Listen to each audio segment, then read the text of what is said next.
So Dave Rubin went on this podcast with this Christian guy.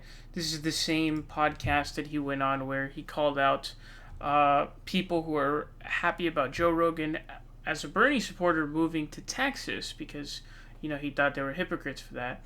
Or I guess maybe dumb is the right term. He goes on this podcast and he is just shelled with massive amounts of homophobia and anti-Semitism. And it's going to be interesting how he plays it off. Go ahead and check this out. This next question is perhaps more insulting to you, but it's also meant to be an insult to me. I'll read it and explain what it means. And so I apologize for this comment, Dave. I think it's a shitty comment, but here we go. Should I take a drink? I could do a spit take. Yeah, do that. Yeah. Should I have it in my mouth? Yeah, here we go. Please don't pull a Baron, he means Bishop Barron, and fail to at least hint at a conversion, especially due to him being a sodomite. And so let me say why I think that's a shitty thing to say. Are you a sodomite? Yeah, no. I love that you've been in the hot seat for so long now that this stuff doesn't bother you at all. But I would say honestly, I think it's one thing to say I am a Catholic, and so a Catholic thinks that sodomy, which may come across as a whatever, I think that's wrong, right? It's like, I suspect this person in their own belief system is probably a sinner, right? Yeah. Like I don't, as long as this person is not doing something to try to legislate my life, or as long as you're not doing something to try to legislate my life, well, then you're entitled to your opinions. What you may or may not think about my sexuality or something, it doesn't really mean that much to me. I mean that with all due respect. Especially if you say it like that. Oh, yeah, well, yeah, all right. It's like someone comes up to you in the street and pokes their tongue out and runs away. You're like, not sure what to do with this, Yeah, all right. It's okay. But yeah, just scrolling through.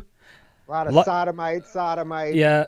There's a lot of anti-Semitism that I wasn't aware of until I said I was going to interview you. Like, people are like, there's some assholes on the internet. Life is more about legislation. It's pretty remarkable to watch Dave Rubin there and do his weird mental gymnastics and stuff. But this is the side that you chose, man. That's the side that you chose. You chose the right wing, and you chose those kinds of people. You chose the kinds of people like Ben Shapiro who won't come to your anniversary because it's basically for him. I mean, Ben Shapiro is such a bigot. He doesn't even go to weddings of Jews who marry non-Jews, which is, wow, that's so crazy. I mean, that's a whole nother level. But that's the side that you chose. There's a lot of that exists on that side. That is what you have chose, and I don't know if he's ever going to have a breaking point. I mean, the ruthlessness and the relentlessness of this guy is truly remarkable to me. For people to nonstop, like someone like a Ben Shapiro, who you consider to be your good friend. Dave Rubin was visibly shocked when Ben Shapiro said, no, I actually wouldn't go to your anniversary. He was legitimately shocked.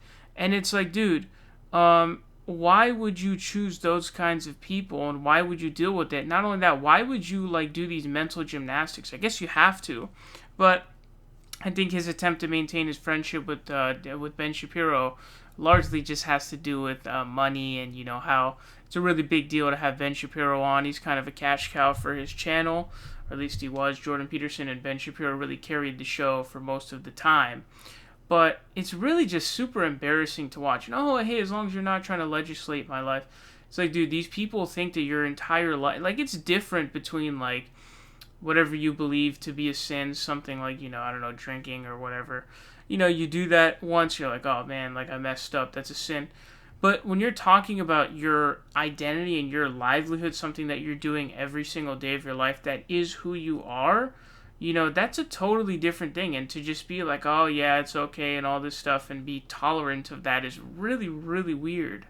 It's really odd, but there's a lot of this. You guys remember when Charlie Kirk and Ben Shapiro were basically, they went into this battle with a bunch of, alt-right guys at these colleges at their speaking gigs who, over the disagreement of this kind of stuff, over having gay people in the right-wing movement. And Charlie Kirk got so bad, Charlie Kirk literally got ran out of one of the colleges. He straight up had to just leave because there were just so many of them. But that's the side you chose, and you're just, at the end of the day, a sad loser, Dave. I mean, that's all I really have to say. And it seems like he's really ratcheting up the dumbassery lately, I think, to get more attention. because he was kind of dying down for a bit. And so I think he's trying to really reach out for more attention by saying like more and extra stupid things.